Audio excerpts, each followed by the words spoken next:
The year is 1793. A British diplomat named Lord Macartney travels for months across 2 oceans to reach the court of the Chinese emperor. He carries gifts, telescopes, clocks, a hot air balloon, the finest products of the Industrial Revolution. He bows before the Son of Heaven and makes his request: a trade agreement, an embassy in Beijing, the right to sell British goods in Chinese ports. The emperor's response, delivered with the serene confidence of a man who has never doubted his place in the universe, is this: "We possess all things. We have no use for your country's manufactures." That letter, that dismissal, might be the most expensive sentence in the history of the world. Because what nobody tells you in a standard history class is this: in 1800, China was not some exotic backwater. It was the largest economy on the planet, producing somewhere between 1/4 and 1/3 of everything the world made. It was the civilization that invented paper, printing, gunpowder, the compass. Its cities were larger than any in Europe. Its bureaucracy had been running for 2,000 years while European kings were still squabbling over muddy fields. And then something happened that China has never, not for a single day, forgotten. Within 50 years of that emperor's letter, the same empire that had told Britain it needed nothing would be forced to its knees. Its ports would be ripped open by foreign warships. Its population would be drowning in a drug its government had desperately tried to ban. Its soldiers, men who had defended one of history's greatest civilizations, would run from rifles they had never seen before, defeated so completely that the shock would echo for a century and a half. And this is why it matters to you, sitting here right now. That wound never healed. When Xi Jinping talks about the great rejuvenation of the Chinese nation, when Beijing digs in over Taiwan, when Chinese officials look American diplomats in the eye and say, "You are not qualified to lecture us," they are not making a political calculation. They are making a statement that reaches back through 180 years of fury and grief. Every trade tariff, every technology ban, every aircraft carrier sailing through the Taiwan Strait is being processed through a memory so deep and so deliberate that it shapes every decision Beijing makes before anyone even walks into the room.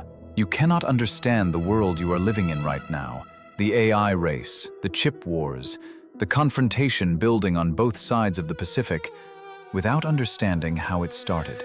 Not in 2018, not in 1949, but on a harbor in southern China in 1839, when a British fleet appeared on the horizon and the modern world began.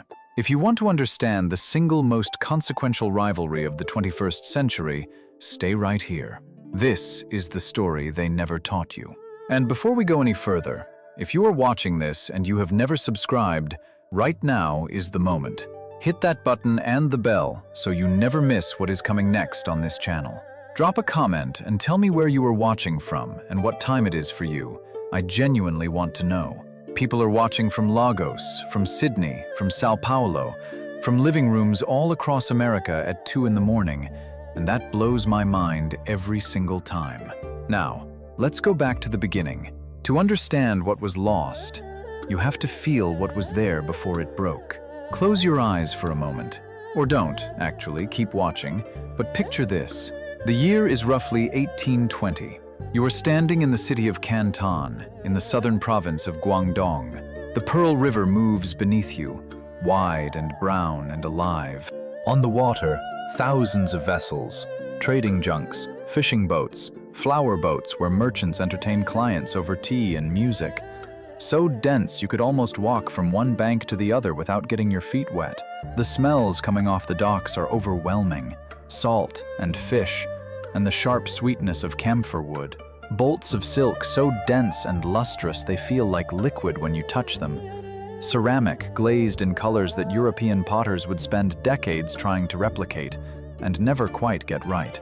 Canton is the only port in all of China where foreigners are permitted to trade, and even there, they live in a narrow strip of buildings along the waterfront.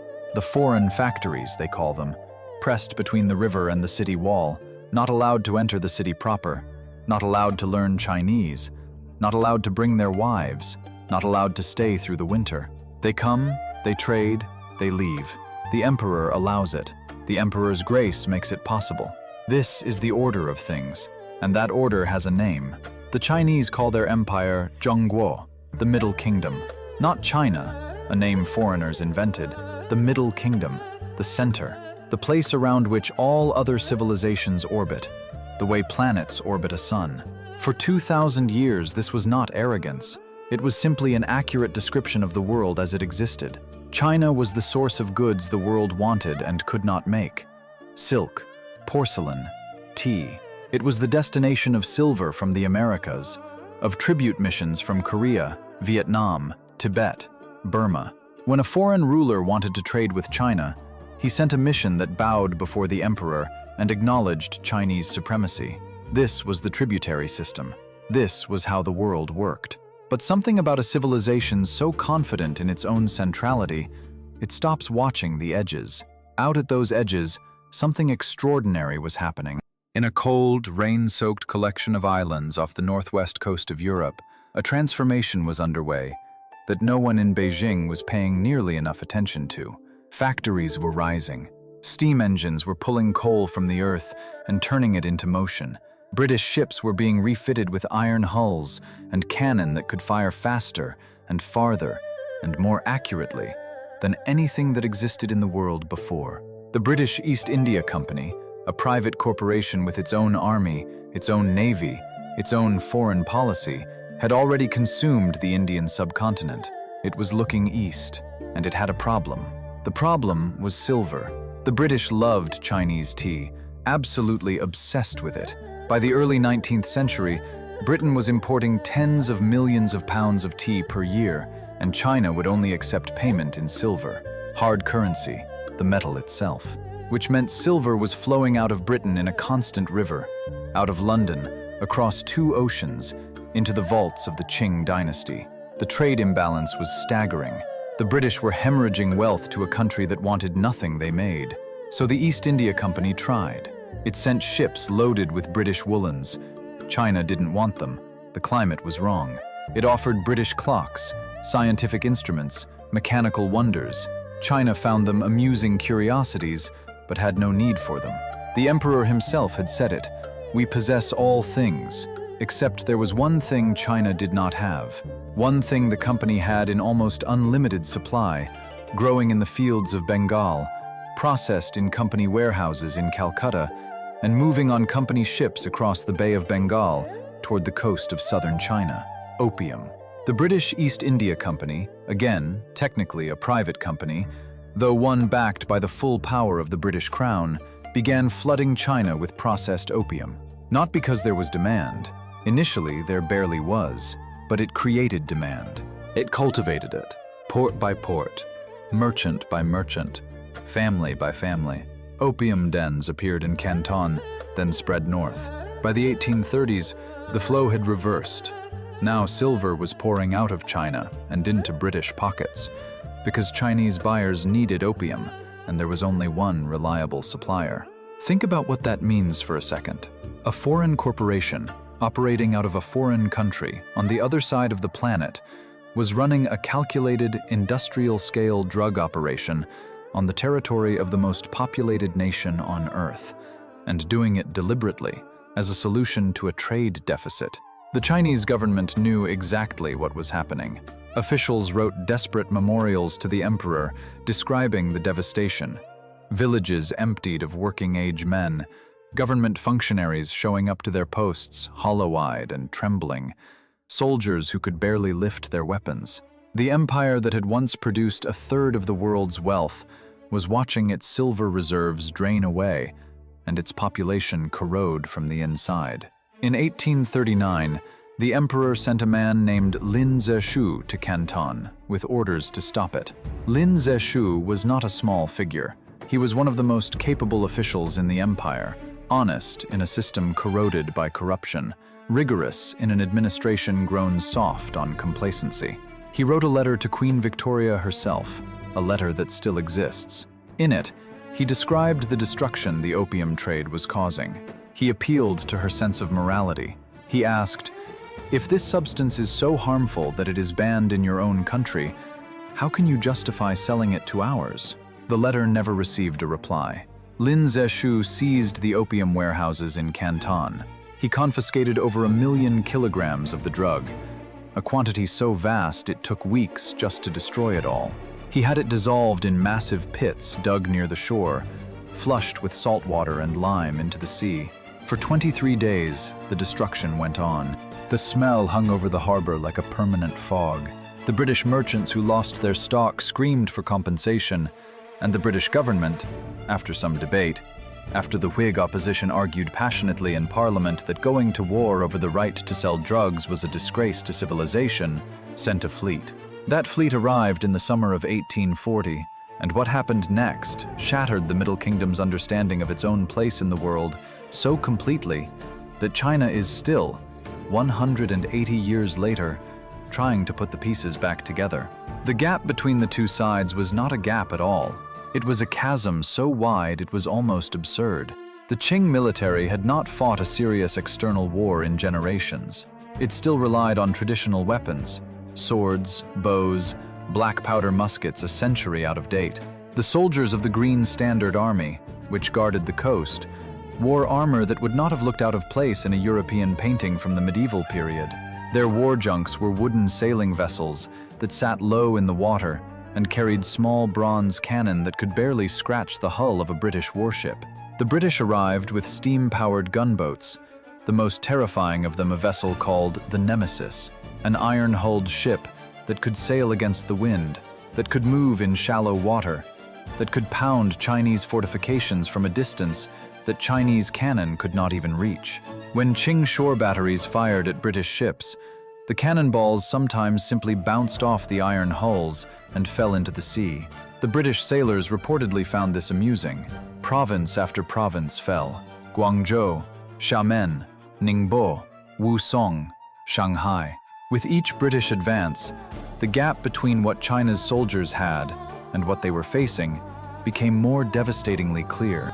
There was a battle at Zhenjiang, where Manchu bannermen, the empire's elite warriors, the best it had, charged British positions with swords and met rifle fire. Hundreds died in minutes. Some of the bannermen, rather than surrender, killed their own families and themselves. The courage was real and total, and completely irrelevant to the outcome. The Qing court was in a state approaching paralysis. The emperor couldn't believe what was happening. These were barbarians. Coastal pirates, really, in the imperial worldview, troublesome but manageable. How could they be doing this? The entire framework through which China understood foreign peoples had no category for an enemy like this, no vocabulary for this kind of defeat. In the summer of 1842, with British warships anchored in the Yangtze River threatening Nanjing, a city so historically sacred that its fall would be a wound to the soul of Chinese civilization, the Qing court accepted terms. The Nanjing Treaty, August 29, 1842. The first of what Chinese historians call the unequal treaties. And that word, unequal, does a lot of work. Because this wasn't a negotiation between two powers finding common ground. This was a victorious industrial empire dictating terms to a stunned, devastated, still barely comprehending ancient civilization. China paid a staggering indemnity in silver, 21 million ounces, enough to feel the pain for generations. It opened 5 ports to British trade. It granted British citizens extraterritoriality, meaning British subjects in China would be governed by British law, not Chinese law on Chinese soil, which is exactly as insulting as it sounds. And it handed over Hong Kong, an island off the coast of Guangdong, at the time a relatively modest fishing settlement, to Britain in perpetuity. But the thing that made the Nanjing Treaty not just a defeat, but a trap, it contained a most favored nation clause. Whatever China agreed to give Britain, it would have to give to every other major power that asked, which meant that once the door was cracked, every Western power with a ship and an appetite would come pushing through it. The Americans arrived almost immediately, then the French. Then, in subsequent decades, the Russians, the Germans, the Japanese, yes, the Japanese, China's neighbor and longtime cultural tributary, Everyone who had a fleet and a set of demands lined up to extract their piece. Picture what this looks like from inside China. Imagine you are a farmer in Hunan province in 1845. You have never seen a European. You have lived your entire life inside a civilization so ancient and so vast that its borders seem like the borders of reality itself.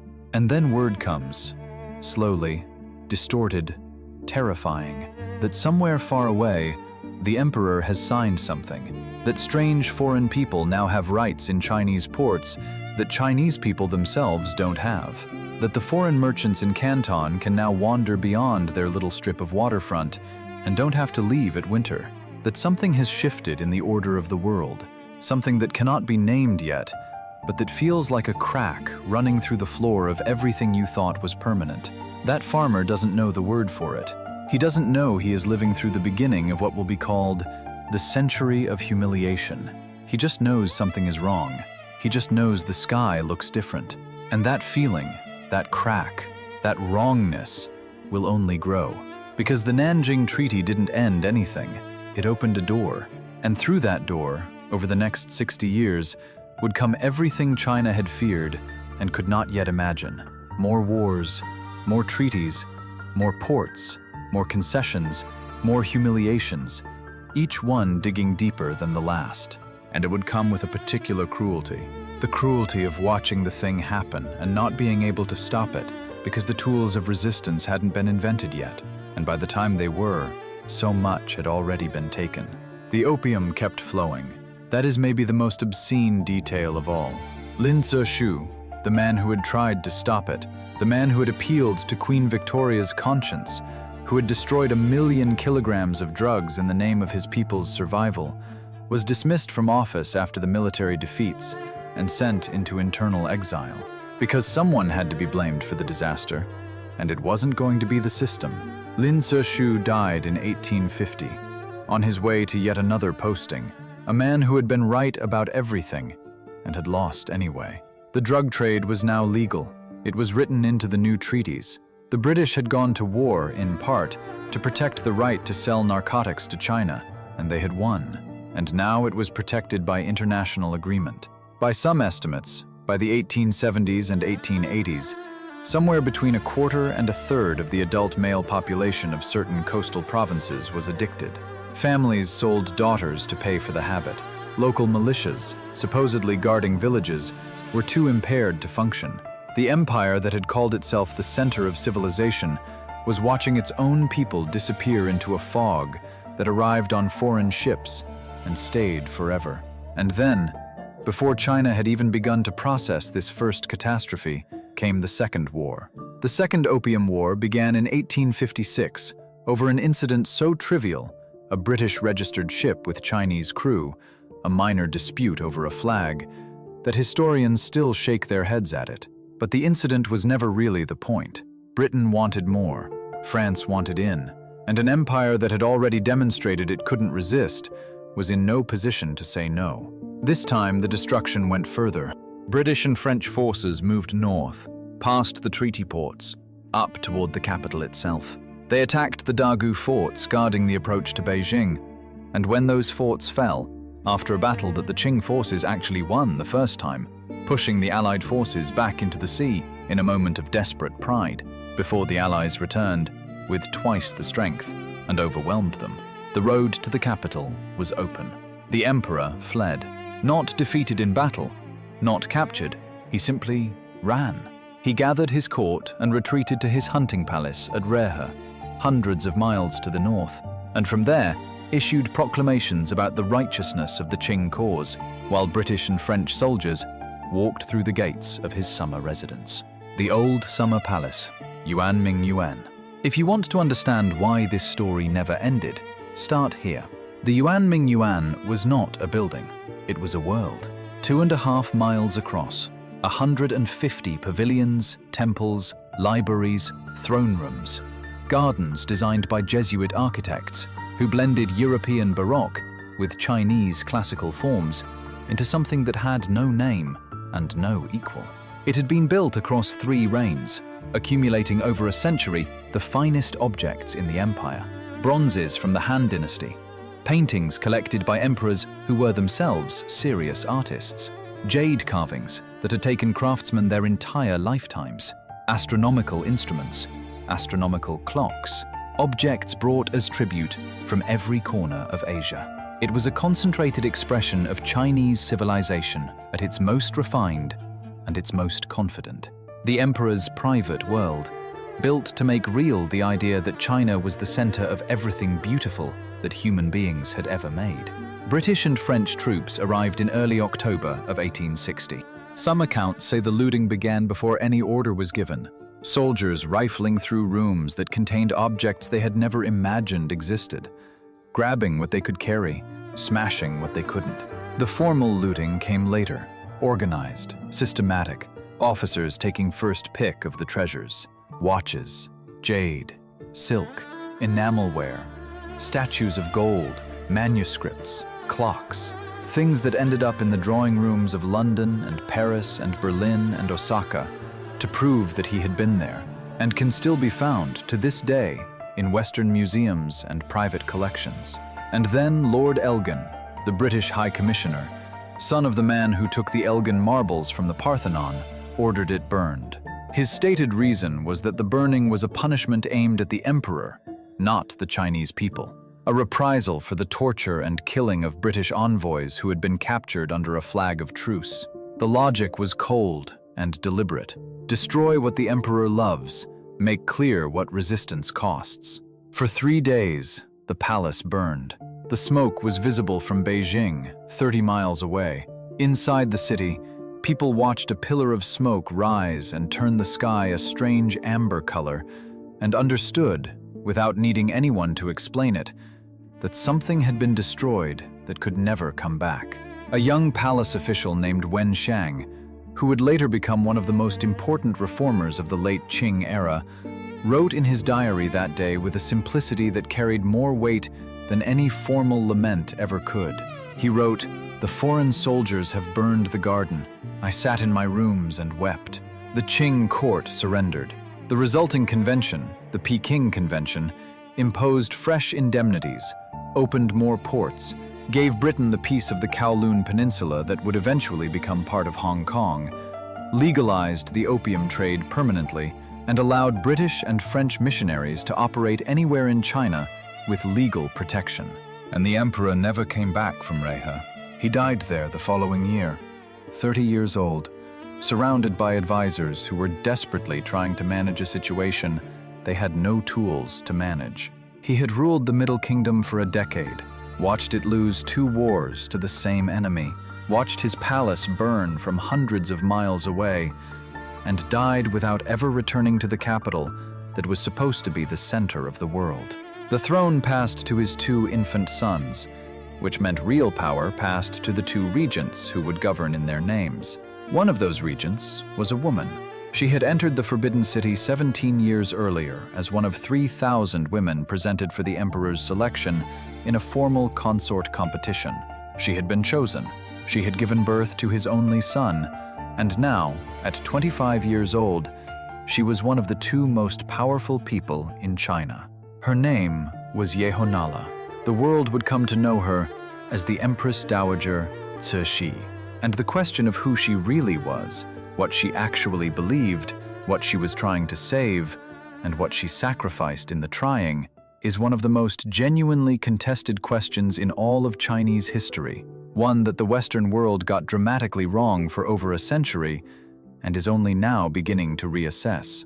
Because the version of Cixi that most Westerners learned, a monstrous, corrupt, reactionary tyrant who blocked every reform and chose her own luxury over her country's survival, turns out to be, at minimum, far more complicated, and at maximum, a story that was constructed by people with very specific reasons to want a single woman to carry the blame for an entire civilization's collapse.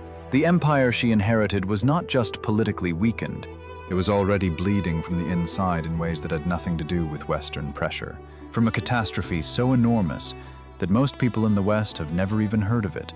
Even though it may have killed more people than any other conflict of the 19th century, it was burning from within, and the woman who would govern it for nearly 50 years, half a century, longer than most American presidents combined, was walking into the ruins of a world that had already begun to fall before the first British gunship appeared on the horizon.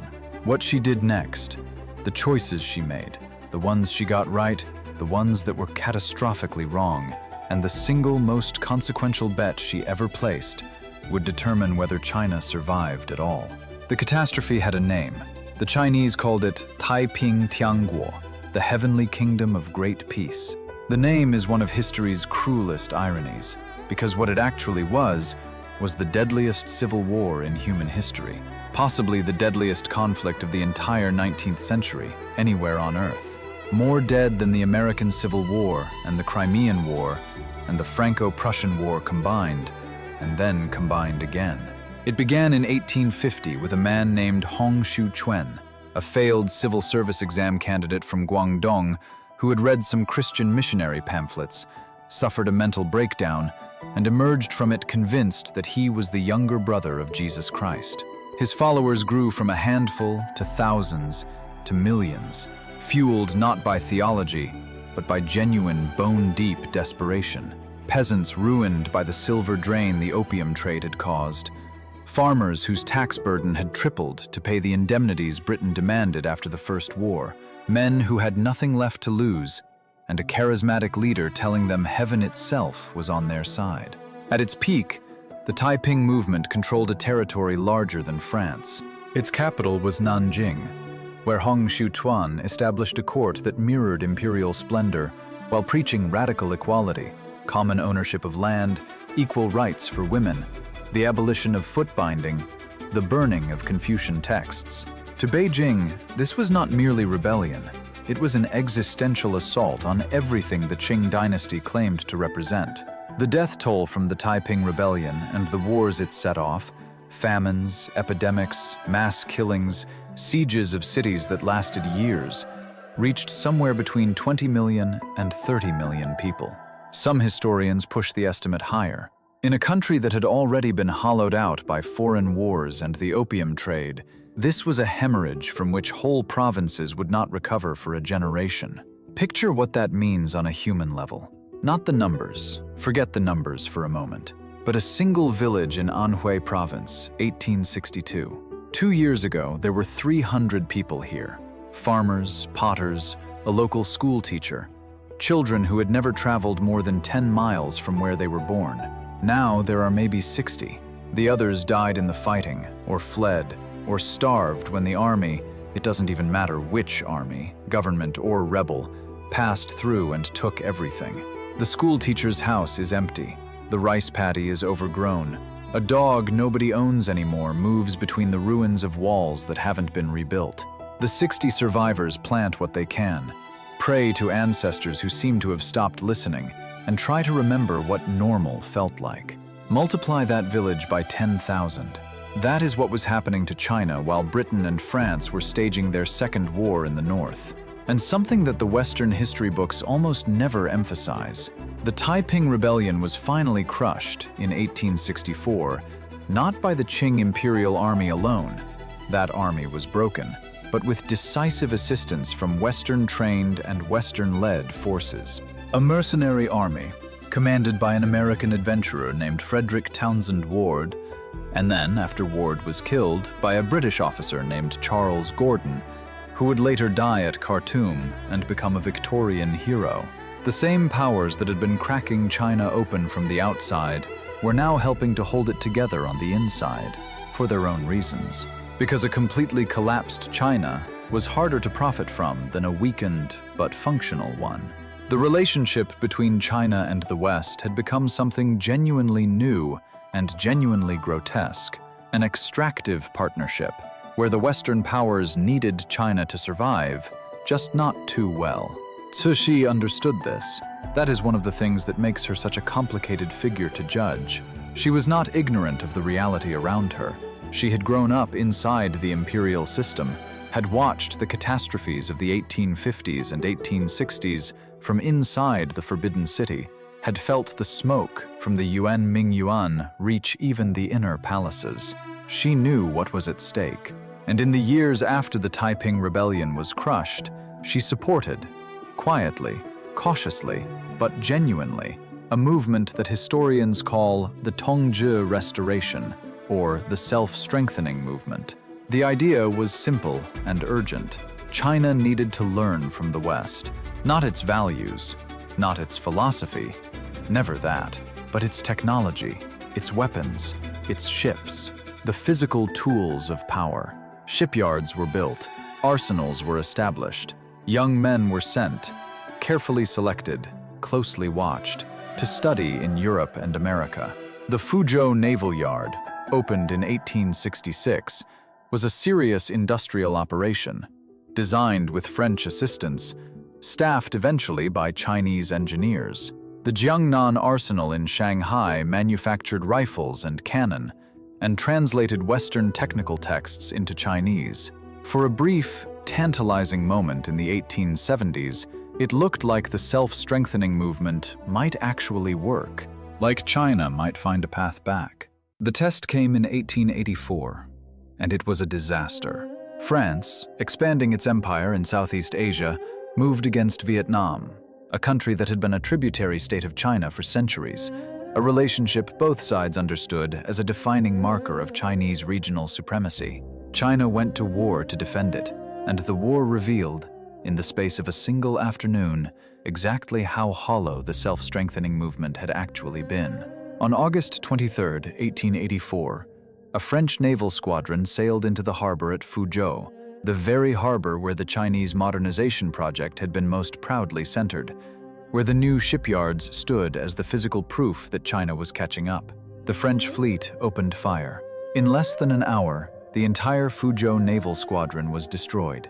11 ships, hundreds of sailors. The shipyards were shelled. The infrastructure that had taken nearly 2 decades to build was wrecked in 60 minutes. Why? Because the self-strengthening movement had bought the hardware without changing the software. It had imported ships and guns without reforming the bureaucratic system that was supposed to deploy them. Commanders had been appointed not for competence, but for connections. Funds allocated for ships had been redirected, stolen, really, by officials at every level of the supply chain. The ships existed, but the ammunition stockpiles were incomplete. The guns existed, but the gunners hadn't been trained in modern naval gunnery. The arsenal existed, but the men who ran it were operating inside a system that rewarded loyalty and seniority over knowledge and effectiveness. And then came Japan, the wound that still, even today, carries a particular charge in Chinese memory. Not Britain, not France, Japan. The island nation that had spent centuries looking to China as the source of its civilization, its writing system, its Buddhism, its administrative model, its art, its philosophy. Japan, which had once sent its most talented scholars to China to learn. Japan, which within living memory had been China's junior partner in the East Asian order. Japan had undergone its own transformation, the Meiji Restoration of 1868, but Japan had done it completely differently. Japan had not just bought Western technology, it had restructured its entire state apparatus, its military command structure, its educational system, its tax collection, its legal framework. Japan had accepted that to survive, it had to become, in certain fundamental ways, something new. And China had refused that bargain, because to make it would have meant undermining the Confucian social order that the Qing dynasty's legitimacy rested on. In 1894, China and Japan went to war over Korea, another tributary state, another test of regional supremacy. The war lasted 8 months. China lost so completely, so humiliatingly, in both land and sea engagements, that the result sent a shock through the empire that made the British wars look almost survivable by comparison. The flagship of China's Beijing fleet, the pride of the self-strengthening movement, the most powerful Chinese warship ever built, was sunk. The naval base at Weihai Wei fell. Japanese forces occupied the Liaodong Peninsula, the approach to Manchuria, the Qing homeland. The Treaty of Shimonoseki, signed in April 1895, was the most humiliating document China had signed yet. It ceded Taiwan and the Pescadores Islands to Japan permanently. It ceded the Liaodong Peninsula, though European powers, irritated by Japanese encroachment on their own sphere, forced Japan to return that particular piece. It paid yet another massive indemnity. It recognized Korean independence, which in practical terms meant Korean dependence on Japan. And it granted Japan the same treaty port rights that the Western powers had extracted, which, under the most favored nation clauses that ran through every unequal treaty, meant those rights automatically extended to everyone else as well. For China's reformers, and there were reformers, serious ones, brilliant ones, Shimonoseki was the moment that made delay unacceptable. If Japan could do it, why not China? The answer was obvious, and it was infuriating, and it pointed directly at the imperial system itself, at the court, at the Empress Dowager. In the summer of 1898, a young emperor named Guangxu, Cixi's nephew, whom she had placed on the throne when the previous emperor died without an heir, issued a series of edicts that became known as the 100 Days of Reform. He had been influenced by a group of reformist scholars, most prominently a man named Kang Youwei, who argued that China needed to do what Japan had done, not just modernize its technology, but transform its institutions, new schools, a reformed examination system, a restructured military, a constitutional monarchy even. The edicts came out one after another, sweeping away the accumulated inertia of centuries. They lasted exactly 103 days. Cixi moved against them in September, arresting the reformers, canceling the edicts, placing Guangxu under house arrest in a pavilion on an island in the imperial lake, where he would spend the rest of his life, 10 years, alone, under guard. Occasionally seen through the windows by servants who reported that he spent long hours staring at the water. 6 of the reformers were executed. Kang Youwei escaped to Japan, then to Canada, then traveled the world for the next 20 years as an exile, raising money and writing treatises that almost nobody with power read. Why did Cixi crush the 100 Days Reform? This is the question that historians have argued over for more than a century. The simple answer, the one Western commentators of the era accepted without much scrutiny, was personal ambition. She didn't want to give up power. She was corrupt, reactionary, vain, willing to destroy her country's future to preserve her own position. This was the story that circulated in European newspapers, in diplomatic dispatches, in the memoirs of foreigners who had met her briefly and felt entitled to comprehensive judgments. But there is a more complicated reading, and it is one that more recent historical scholarship has found increasingly persuasive. Cixi was not ignorant of the need for reform. She had supported the self-strengthening movement. She would, in the years after 1900, actually implement many of the reforms that Guangxu's edicts had proposed. What she feared in 1898 was not reform itself, but the speed and the sponsors of it. A young emperor who was clearly planning to sideline her, backed by reformers who had no actual political base, no army, no administrative network, proposing to transform everything in a country that was simultaneously managing foreign pressure, provincial instability, and the still fresh trauma of the Japanese defeat. She feared that radical, rapid reform, implemented by people with no power base, would simply destabilize the dynasty without saving it.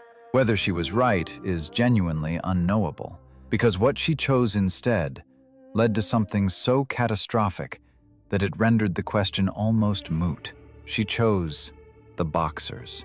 The Society of Righteous and Harmonious Fists, the Yihua Chuan, which Western newspapers shortened to the Boxers, was a movement that had been bubbling up from the North China countryside for several years, fed by all the familiar forces: drought, economic devastation, resentment at the Christian missionaries who now moved through the interior under treaty protection, anger at the railways and telegraph lines that foreigners were building across Chinese land without asking anyone's permission.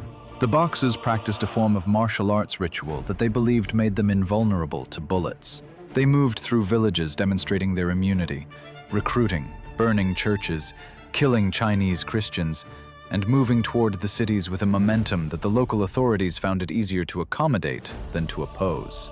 Their slogan was stark and undeniable in its emotional power: support the Qing, destroy the foreign.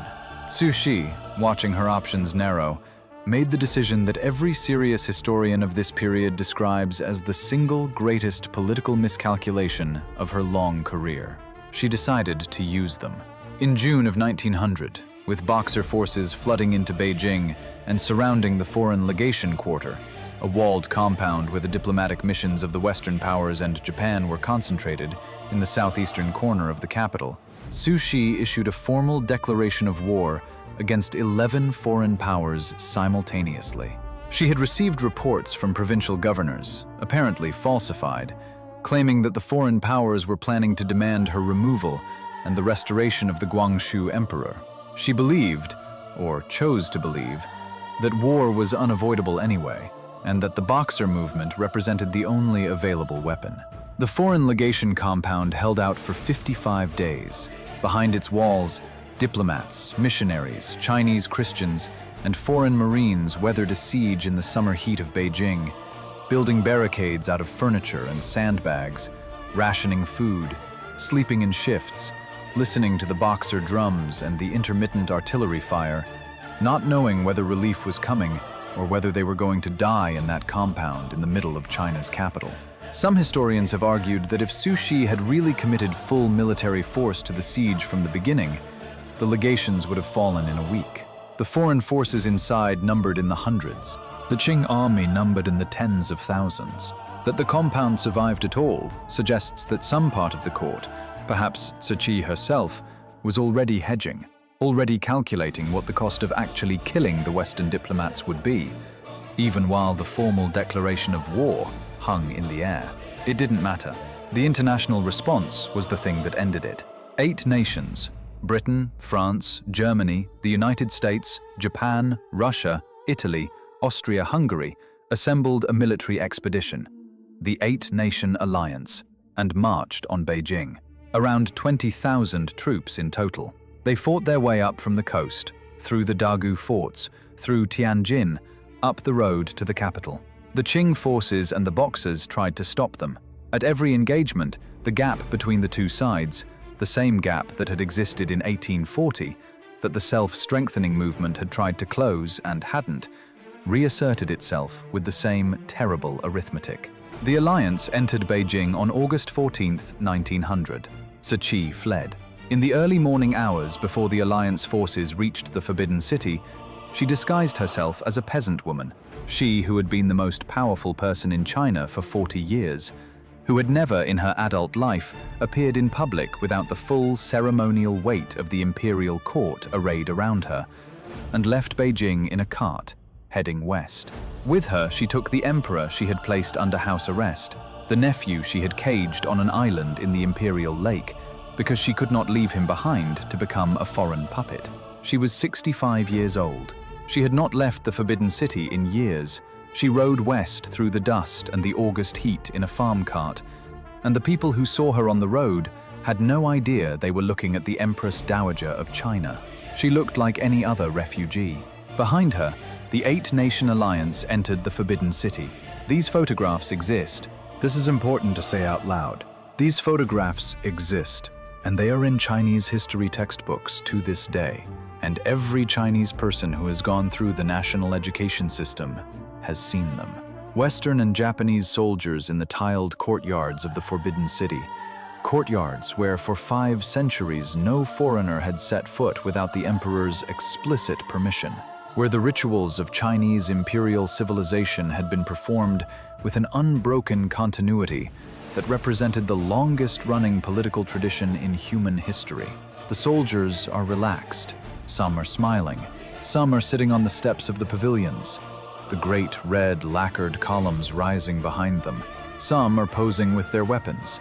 The buildings around them, with their yellow glazed tile roofs that shimmer like gold in the Beijing autumn light, roofs that signified the sun of heaven, the center of civilization, the axis of the world, are simply the backdrop to a moment captured and sent home to families in London, or Paris, or Berlin, or Osaka. The looting was systematic. Different national contingents were assigned different sections of the city, and each took what it found. German forces, acting on instructions from Kaiser Wilhelm II, who had infamously told his troops departing for China to make a name for themselves, such that no Chinese would ever dare look a German in the eye. German forces were particularly thorough. Russian forces moved into the imperial archives. American troops participated in what official accounts delicately described as the acquisition of souvenirs. Objects from the imperial collections ended up, and remain, in museums across Europe and America and Japan. The Palace Museum in Beijing still maintains lists of items it is trying to recover, lists that run to hundreds of thousands of entries. The Russian forces did something that carried a particular strategic weight. They used the chaos to occupy Manchuria, the Qing homeland, the region from which the dynasty had launched its conquest of China 2.5 centuries earlier. They would not fully withdraw for years, and the competition over Manchuria between Russia and Japan would eventually help trigger the Russo-Japanese War of 1905, a conflict that would have its own massive consequences for China and for the global order. The Boxer Protocol, signed in September 1901, imposed the largest single indemnity in the history of the unequal treaties. The figure was so enormous, spread across 39 years of payments, accruing interest, that it would not be fully paid off until 1939. To give you a sense of the scale, the annual indemnity payments consumed a significant fraction of the entire Qing government's revenue, every year, for almost 4 decades. China was not merely paying reparations, it was paying for its own continued occupation. The customs revenues of Chinese ports, the taxes collected on Chinese goods moving through Chinese harbors, were pledged as security for the debt, administered under foreign supervision. China had effectively lost control of its own trade revenue. And then, in a detail so layered in irony, it could only come from history rather than fiction, Cixi came back to Beijing. She returned in January 1902, in a procession designed to restore as much imperial dignity as circumstances could sustain. She received the foreign ambassadors, the representatives of the same nations whose troops had just looted her palace, and whose governments had just saddled her country with a debt that would consume its revenue for a generation, with formal court ceremony. She smiled. She served tea. She was gracious and composed, and immaculately dressed in the full regalia of the Empress Dowager, and the foreign diplomats' wives who attended these audiences wrote letters home describing her as charming, even magnetic. She was 70 years old. She had fled Beijing in a farm cart. She had watched the palace her civilization had built burn for the second time in 40 years, and she was serving tea to the people who had burned it. What she did next, in the 8 years before her death in 1908, she implemented many of the reforms she had crushed in 1898. The imperial examination system, which had governed Chinese bureaucratic recruitment for over 1,000 years, was abolished. A new constitutional framework was proposed. Modern schools were established. The legal code was revised. The army was restructured. Too late. Almost certainly too late. But the fact that she did it at all, after everything, after the flight and the humiliation and the indemnity, is either evidence of genuine pragmatism or of a woman who finally understood that there was nothing left to protect, or of both things simultaneously, which is probably the truest answer. She died in November 1908. The Guangxu Emperor, her imprisoned nephew, died the day before. The circumstances remain a subject of genuine historical debate. A later toxicological examination found elevated arsenic levels in his remains, which many historians read as evidence of deliberate poisoning, though others argue the interpretation is not conclusive. What is clear is that Cixi controlled the succession from her deathbed. The next emperor was 2 years old. His name was Puyi. 3 years later, the Qing dynasty fell.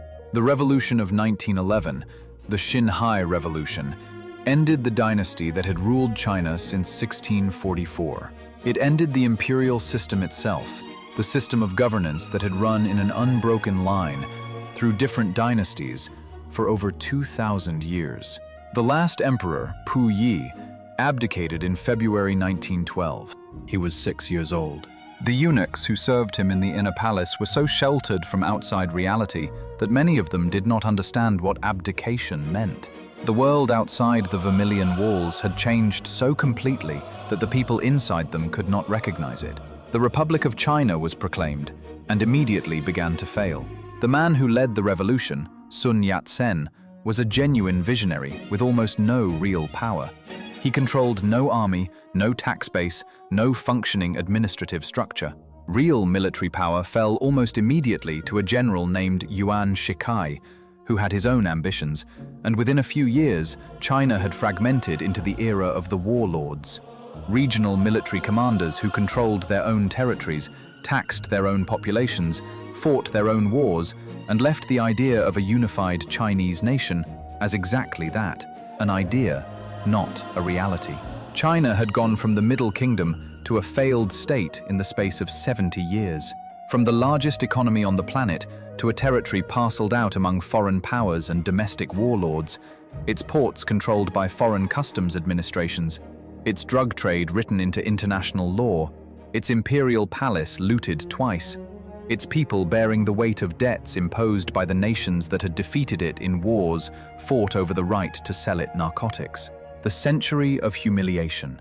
That is what the Communist Party would eventually name this period, and the name carries a precise historical claim. 100 years, from the First Opium War to the Communist victory in 1949, of systematic dismemberment, of sovereignty stripped away treaty by treaty, of a civilization forced to understand itself as weak, as backward, as subject to the will of powers that had arrived on its shores uninvited and never fully left. But there is something that framing does not quite capture, and it is the piece that connects this history to the world you are living in today. The Century of Humiliation was not just something that happened to China. It was something China watched happen to itself, in slow motion, in detail, with full awareness of what was being lost, and an agonizing inability to stop it. There is a specific kind of wound that comes from that, from watching, from knowing, from being unable. It accumulates, it compounds, it becomes a structure of consciousness, a way of reading the world that persists long after the immediate conditions that created it are gone. Every Chinese leader since 1949, Mao, Deng, Jiang Zemin, Hu Jintao, Xi Jinping, has governed from inside that structure. It is not a political choice to remember the Century of Humiliation. It is a psychological inheritance, reinforced by education, by national narrative, by the specific kind of pride that grows in the space where shame used to be. The foreign concessions in Shanghai, those neighborhoods where Chinese law did not apply, where Chinese people were sometimes literally told they were not welcome in parks built on Chinese soil, are gone now. The unequal treaties are gone. The indemnities have been paid or forgiven. The legation quarter in Beijing is a memory. The flags of the 8 nations no longer fly over the Forbidden City. But the memory of all of it is not gone. It is one of the most deliberately maintained national memories in the world, taught in schools, referenced in official speeches, invoked at diplomatic moments, embedded in the very grammar of how China talks about its relationship with the outside world. A child in Beijing today grows up knowing, in visceral, visual, specific detail, about the burning of the Yuanmingyuan, about the photographs of Western soldiers in the tiled courtyards of the Forbidden City, about the sign, probably apocryphal, but the myth carries its own truth, that allegedly read, "No dogs or Chinese allowed." They grow up with a map of the concessions burned into their memory, the image of their country partitioned and administered by foreign powers, the weight of a debt so vast it consumed nearly 4 decades of government revenue. And they grow up hearing a promise. The promise that was implicit in 1949, when Mao stood at the gate of heavenly peace and proclaimed the founding of the People's Republic. The promise that became explicit in the language of every leader since. The promise is simple: never again. Never again foreign warships in Chinese harbors. Never again unequal treaties. Never again foreign soldiers in the Forbidden City. Never again the humiliation of being told that your civilization is inferior, that you must open your ports, that your sovereignty is conditional on foreign approval. That promise is not just a political slogan. It is, for hundreds of millions of people, an existential commitment. It is the thing that survived the worst century in Chinese history and became the founding logic of the state that followed. Understanding that, feeling the weight of it, the real human weight, not as a diplomatic talking point, but as a lived inheritance, is the only way to make sense of what came next. Because the dynasty fell, and the republic failed, and the warlords tore the country apart, and then something else arrived. Something that looked like salvation to tens of millions of exhausted, starving, humiliated people. Something that promised not just to restore China's dignity, but to completely remake the world that had taken it. A movement born in a Shanghai bookstore, nurtured in the caves of Yan'an, that would march to power through 28 years of war and starvation and sacrifice and horror, carrying that promise like a torch through the dark. The man at the front of that march had read Marx in translation and fought Japanese soldiers in the mountains of Shaanxi and survived more purges and reversals than anyone around him. And he had decided, with the absolute certainty of a man who has never once doubted his own destiny, that he knew exactly what China needed to become and what it needed to destroy first. He stood at the gate of heavenly peace on October 1st, 1949, and the crowd below him stretched so far that the people at the back could not see his face, only the red flags, the banners, the ocean of bodies filling Tiananmen Square in the autumn light. He leaned into the microphone, and his voice, amplified across the square and broadcast by radio across a country the size of a continent, said the words that every Chinese person alive that day had been waiting, in some form, their entire lives to hear. He said, "The Chinese people have stood up." 4 words. In Chinese, actually 3. 中国人民站起来. But the weight of those 3 words was not rhetorical. It was geological. It was the sound of a civilization that had spent 100 years on its knees, deciding, with the finality of a door slamming shut, that the position was no longer acceptable. Mao Zedong was 55 years old.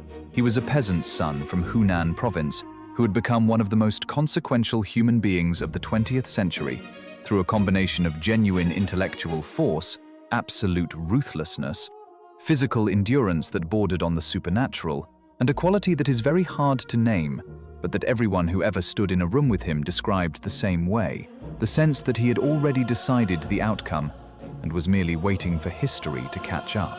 He had read everything. Marx, obviously, but also Chinese classical history in extraordinary depth, military theory, poetry. He wrote poetry himself, serious poetry, technically accomplished in classical forms, which is not what you expect from a revolutionary warlord, but is somehow completely consistent with the totality of the man. He had led the Long March, 6,000 miles on foot through terrain that killed thousands of the people trying to make it, pursued by the nationalist forces of Chiang Kai-shek, a retreat that became, through the alchemy of survival, the founding myth of the Communist Party. He had governed the cave city of Yan'an for a decade, running a state within a state in the Loess Plateau of Shaanxi, developing the techniques of ideological control that he would eventually apply to the whole country. He had fought the Japanese occupation. He had beaten Chiang Kai-shek in the Civil War, beaten him so comprehensively that the nationalist government fled to the island of Taiwan with the remnants of its army and the contents of the imperial treasury, and declared itself the legitimate government of China from 90 miles of ocean away. And now he was standing at the gate of heavenly peace, the same gate that had once been the formal entrance to the imperial city, the gate through which the emperor's edicts had been lowered in a gilded box to the ministers kneeling below, and he was telling a country of 500 million people that the humiliation was over. But what exactly did that mean to him? What did never again look like in Mao's specific, personal, non-negotiable vision of it? This is the thing that people who reduce Mao to a monster miss. Not because the monstrous things he did were not monstrous. They were, we will get there. But because the monster was produced by something real. Something that came from a specific wound in a specific history. And understanding the wound does not excuse what he did with it, but it does explain why what he did found purchase in the souls of hundreds of millions of people who were not monsters at all. Mao had grown up in a China that was being carved open. He had been a young man during the warlord period, when the promise of the 1911 revolution collapsed into faction and violence, and the foreign powers kept their concessions and their privileges as if nothing had changed. He had been in Beijing in May 1919, when students poured into Tiananmen Square, the same square where he would stand 30 years later to protest the decision of the Paris Peace Conference to hand Germany's Chinese territorial concessions not back to China, but to Japan. China had sent troops to the First World War. China had been on the winning side, and the winning side had still decided that Chinese sovereignty was negotiable when Japanese interests were at stake. That protest, the May 4th movement, had cracked something open in an entire generation of Chinese intellectuals. It had made the question unavoidable. Why? Why, no matter what China did the Western powers treat it as a place to be managed rather than a nation to be respected? The liberal democratic answer: become more democratic, more Western, more modern in the Western sense, had been tried in 1911 and had produced chaos. The nationalist answer: build a strong military, modernize selectively, negotiate from strength, was being tried by Chiang Kai-shek and was not working. Mao's answer was different. His answer was, the entire structure is corrupt, and the only way to stand up is to tear the structure down. He meant that literally, not as metaphor. Never again for Mao meant the permanent and total destruction of every social, economic, and cultural relationship that had made China vulnerable. Not the reform of the old order, not its modification, its obliteration. The landlord class, the rural elite that had mediated between the imperial state and the peasantry for millennia, had to go. The capitalist class that had grown up in the treaty ports, that had made its money in collaboration with foreign interests, had to go. The Confucian cultural framework that had, in Mao's analysis, produced a society organized around hierarchy and deference rather than collective strength, had to go. The traditional family structure, the traditional village structure, the traditional everything had to be replaced, completely and immediately, with something new, with something that had never existed before. And the thing that silenced even his allies, even the people who had followed him through the Long March and Yan'an and the Civil War, was that he was serious. He was not using this language as political cover for a more moderate program.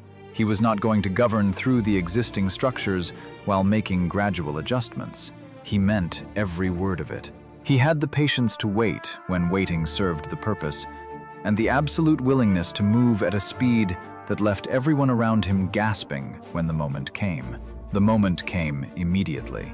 Land reform began within months of the proclamation.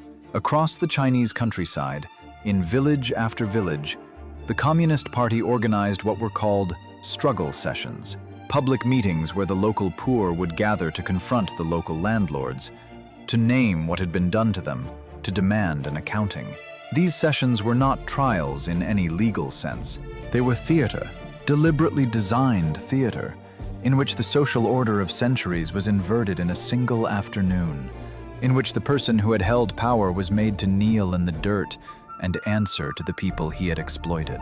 Some landlords were executed on the spot, some were imprisoned, some were stripped of their land and property and left alive, designated as class enemies, permanently marked. The land redistribution itself, the thing that had brought hundreds of millions of peasants to the communist side in the first place, the promise that the land you worked would become the land you owned, happened with extraordinary speed. Hundreds of millions of acres redistributed, hundreds of millions of people who had never owned anything suddenly holding title to the field outside their door. It was, by any measure, one of the fastest and most radical redistributions of wealth in human history. And for the people who received the land, it felt like exactly what Mao said it was: standing up. Then the Korean War began, and China entered it, and the American military, the most powerful military in the world, the military that had just won the Second World War, found itself stopped at the Yalu River by Chinese forces fighting with inferior equipment and human wave tactics, and a willingness to absorb casualties that defied American tactical logic. China did not win the Korean War, but it did not lose it either. And not losing it, for a country that had lost every major military engagement for 100 years, was its own kind of triumph. Mao had gone to war with America and not been destroyed. That fact alone rewrote something in the Chinese national consciousness. The machinery of the new state was being assembled at a speed that matched the scale of the ambition. The party structure, already deeply elaborated from the Yan'an years, was extended to every province, every county, every township, every village. The cell system reached down to the level of the individual workplace, the individual neighborhood, the individual household. The People's Liberation Army was everywhere, and was not just a military force, but a political one, an administrative one, an economic one, a construction force that built roads and dams and railways, and understood itself as the physical embodiment of the revolution. The new school system, expanding at a rate that had never been attempted before, was teaching literacy and ideology simultaneously, producing within a decade a generation of young Chinese who could read, and whose first serious reading material was the Communist Party's version of what China was and what the world owed it.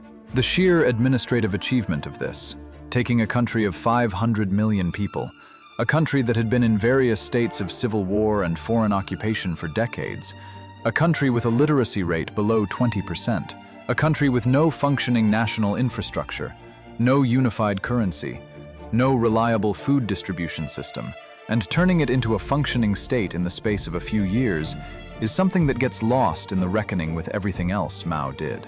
It was genuinely extraordinary. The infant mortality rate dropped. Average life expectancy, which had been somewhere in the low 30s, began to climb. Famines that had been a regular feature of Chinese life for centuries became, for a time, rarer. And then came the Great Leap Forward. The decision was made in 1958. China would industrialize at a pace that would make the Soviet Union's Industrial Revolution look slow. It would produce steel. It would collectivize agriculture completely. The land that had just been distributed to the peasants would be taken back and pooled into enormous people's communes, because only collective agriculture at massive scale could produce the surplus needed to fund industrialization. It would accomplish in a decade what had taken the Western powers a century. The logic had a terrible internal consistency. The speed had worked before. The land reform, the state building, the Korean War mobilization had all rewarded radical speed. The party's organizational reach had proven deeper and more reliable than anyone outside it had believed possible. Why not push further? Why not, as Mao put it, overtake Britain in 15 years? Because this time, the gap between the ambition and the reality was not a policy gap, it was a physical one. You cannot will grain into existence through political commitment. You cannot smelt usable steel in backyard furnaces built by peasants with no metallurgical training. You cannot simultaneously take hundreds of millions of people off the land to meet industrial production quotas and also produce enough food to feed them. These are not ideological problems. They are problems of physics and chemistry and agriculture that ideology cannot override. The harvest of 1959 was bad. The harvest of 1960 was catastrophic. But the reporting system that the Great Leap Forward had created, a system in which local officials competed to report the most impressive production numbers, in which admitting failure was career-ending, in which the gap between what was being reported upward and what was actually happening on the ground grew with each passing month, ensured that the information that might have allowed the central government to respond did not reach the central government in recognizable form until the dying had already become mass dying. The Great Famine. The years between 1959 and 1961, the death toll, and historians still argue over this, the records are incomplete, the politics of the numbers remain charged, was somewhere between 15 million and 45 million people. That range reflected genuine scholarly dispute. The lower estimates draw on official demographic records, while higher estimates attempt to account for unregistered deaths in remote counties, where the state's record-keeping had effectively collapsed. Whatever the true number, It exceeds the total military deaths of the Second World War. There was a family in Anhui province, not a famous family, not a family that left diaries or that appears in any historical record by name, just a family, a father, a mother, 3 children, the grandfather, who had been a poor peasant his whole life and had stood in the village square in 1950 and received the title to his land with shaking hands and a feeling he could not name because nothing in his experience had prepared him for it. By 1960, the commune had taken the land back. The grain quota the commune owed the state had been set based on the inflated production figures reported in 1958, when officials had competed to claim the most spectacular harvests. The actual harvest of 1960 was a fraction of that, but the quota had to be met. So the grain that existed, the grain the family had grown, the grain in the storage pit under the floor of the house, was taken. Not all of it, in theory, but in practice, yes, all of it. The grandfather died first, in November. He had been old, and the hunger hit the old first. The youngest child, a girl, 4 years old, died in February. The father walked to the county seat in March to report the deaths and to ask whether any emergency grain allocation was available. He was told that the harvest figures showed adequate supply in the commune, and that reports of shortage were likely the result of hoarding by class enemies or lack of revolutionary commitment. He walked home. He had eaten nothing that day. The county official had eaten lunch. This family does not have a name in this story because they cannot, because they are every family. Because this was happening in Anhui and Sichuan and Gansu and Qinghai and Henan, happening in hundreds of thousands of villages simultaneously, in a country so vast and a disaster so total that no individual story can contain it. And something you need to sit with, the thing that connects this to everything that came before and everything that came after. The Chinese Communist Party has never fully acknowledged it, not in the way the history demands. There was an internal party resolution in 1981 that described the Great Leap Forward as a serious mistake and assigned Mao primary responsibility, while maintaining that his contributions to the revolution outweighed his errors. The ratio offered was 70% good, 30% bad. In Chinese schools today, the Great Famine is covered in a paragraph, sometimes less. The death toll is not given precisely. The mechanism, the reporting system, the quota system, the specific administrative choices that turned a bad harvest into a mass extinction event is not taught in detail. This is not an accident. It is a choice made by a party whose legitimacy rests partly on the narrative of national salvation, on the claim that 1949 represented the end of suffering, not the beginning of a new kind of it. To fully account for the Great Famine would be to complicate that narrative in ways the party has never been willing to sustain. But the people who lived through it knew. The children who survived knew. The grandchildren of the survivors know, in the way that things are known inside families, not from textbooks, but from silences, from the way a grandparent flinches at the sight of an empty bowl, from stories that get told at a certain hour of the night and then never mentioned again. That knowledge, that unspoken knowledge, runs through Chinese society like a fault line. It does not produce open dissent. The party's control is too complete for that. But it produces something else, a specific, quiet, carefully maintained private relationship with authority, a gap between what is said publicly and what is believed privately, a skill at reading between the official lines that is, by now, genuinely one of the most sophisticated popular hermeneutic traditions in the world. The Chinese people are not fooled. They have simply calculated, generation after generation, that the cost of saying so out loud is too high. Mao died in September 1976. He died in his bed, which, given what he had done to so many other people, was its own kind of historical comment. The country he left behind was exhausted in a way that went beyond physical or economic exhaustion. The Cultural Revolution, the last great convulsion of his rule, 10 years of ideological terror from 1966 to 1976, in which the party turned on itself, in which schools were closed and teachers were beaten, and the entire educated class was sent to labor camps, and the country's cultural heritage was systematically smashed, had produced a generation of young people who had been denied education, who had been mobilized and then abandoned, who had been asked to destroy everything around them and had done it, and were now standing in the rubble wondering what had been worth destroying for.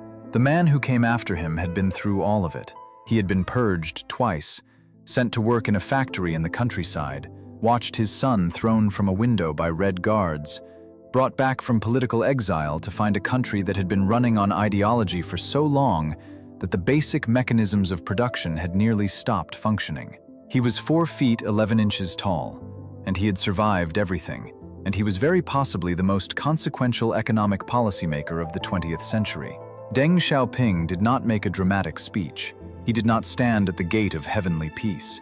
He operated through the party apparatus, through the dense procedural language of Communist Party governance, through the maneuvering of factions and the placement of allies, and the quiet, lethal precision of a man who had spent 50 years learning exactly how the system worked and exactly where its pressure points were. His famous statement, "It doesn't matter whether the cat is black or white, as long as it catches mice," was not a throwaway line. It was a declaration of philosophical war against the ideological rigidity that had produced the Great Famine and the Cultural Revolution, and had left China in 1976 producing less per person in real terms than it had in 1958. What Deng understood, with a clarity that came from having lost nearly everything to ideological absolutism, was that China needed to get rich, not spiritually transformed, not ideologically purified, rich, economically productive, capable of generating the material power that would make a repetition of the previous century impossible. Everything else was secondary. Everything. The reforms he introduced beginning in 1978 were not, in the aggregate, a coherent ideological system. They were a series of experiments, some of them technically illegal under existing communist doctrine, that worked and were therefore scaled. The agricultural communes were quietly dismantled, and farmers were allowed to sell their surplus on the open market after meeting state quotas. Productivity exploded. Special economic zones were created on the southern coast, little patches of territory where foreign investment and market mechanisms were allowed to operate under a different set of rules than the rest of the country.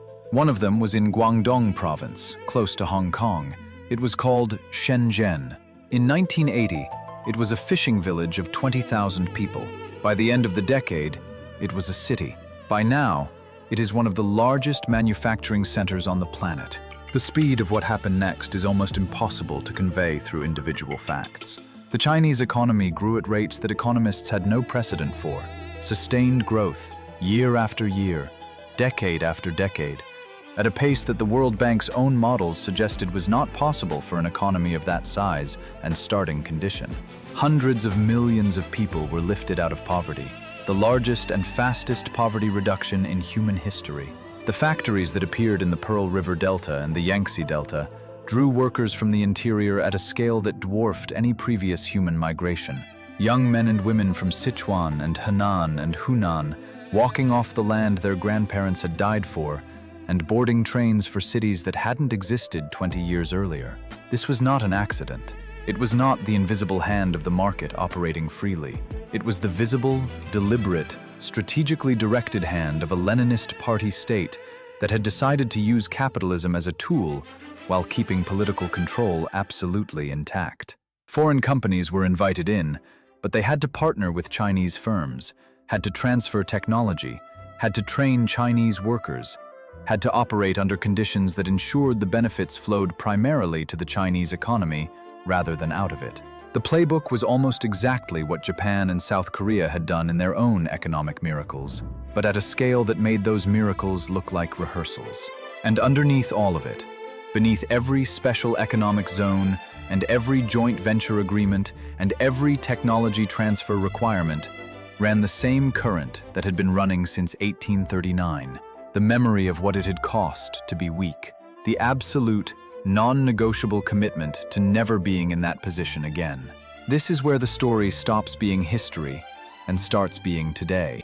This is where the weight of everything that came before, lands on the present tense, with a force that you can feel in every headline about semiconductor restrictions and Taiwan's strait transits, and the diplomatic confrontations that leave American commentators puzzled by China's apparent intransigence.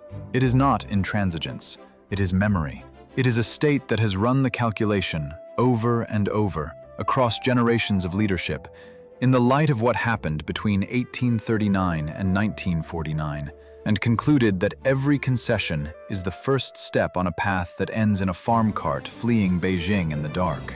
That the only permanent answer to those 100 years is the permanent, unassailable fact of Chinese power. Xi Jinping, who came to power in 2012 and has constructed around himself a concentration of authority not seen since Mao, grew up with this history not as academic knowledge, but as personal inheritance. His father was a revolutionary hero who was later purged.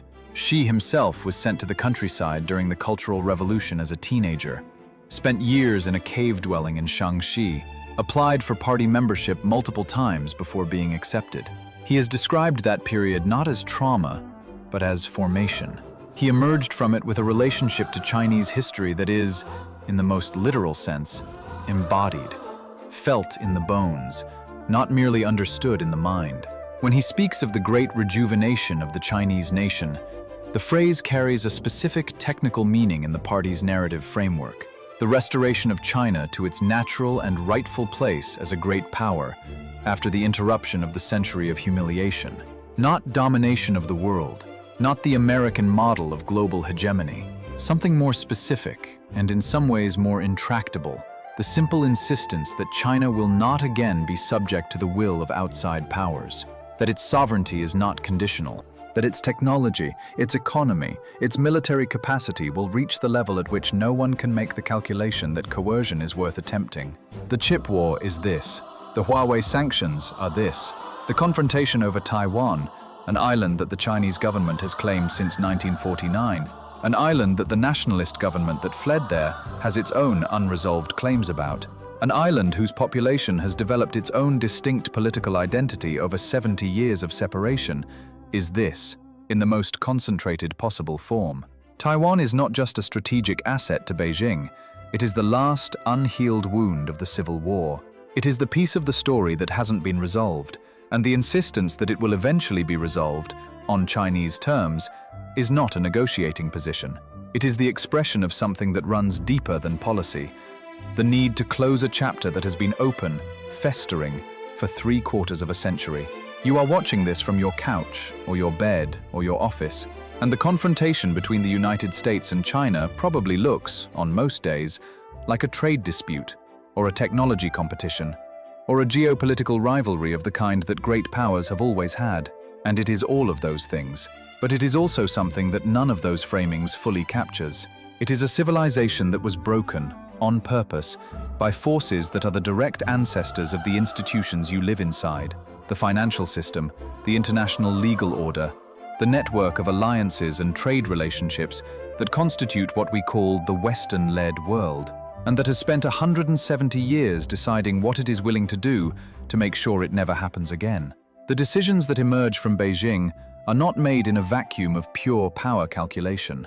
They are made inside a specific historical consciousness, one that has been carefully maintained and deliberately transmitted, one that treats the present moment not as a geopolitical competition, but as the final act of a story that began when a British fleet appeared on the horizon, and a civilization discovered that its confidence in its own centrality was not the same thing as the power to defend it. The Yuanmingyuan still stands in ruins outside Beijing. It was never rebuilt. That was a choice. The cracked stone foundations, the shattered marble pillars, the empty ponds where the fountains once ran, they are maintained as ruins, officially designated as a patriotic education site. Chinese school children visit them on field trips. They stand in front of the broken arches and the photographs of what stood there before, and the photographs of Western soldiers smiling in the tiled courtyards of the Forbidden City, and they are told, remember this, not as a source of hatred, as a source of resolution. The world you live in right now, the chip restrictions and the balloon incidents and the phone calls between presidents that end without resolution, the container ships and the trade deficits, and the question of what currency the world will use in 30 years is not a new story. It is the continuation of a very old one. A story that began with a letter from an emperor who believed he had no need for anything the world outside could offer, and ran through opium and gunboats and burning palaces and 100 million dead, and a famine that erased entire counties, and an economic transformation that remade the physical world, and has arrived here, now, at a moment where the two largest economies on Earth are locked in a confrontation whose stakes neither side has yet found the language to fully describe. That language, when it comes, will have to reckon with everything that came before it, with Lord Macartney's gifts rejected, with Lin Zexu's letter unanswered, with the smoke over the Yuanmingyuan, with the photograph in the tiled courtyard, with the farm cart in the August dust, with the family in Anhui whose name we don't know and whose story we can't complete, with the young man who stood at the gate of heavenly peace and said 3 words that 100 years of history had been building toward, with the resolution those words made and the price that resolution is still being paid.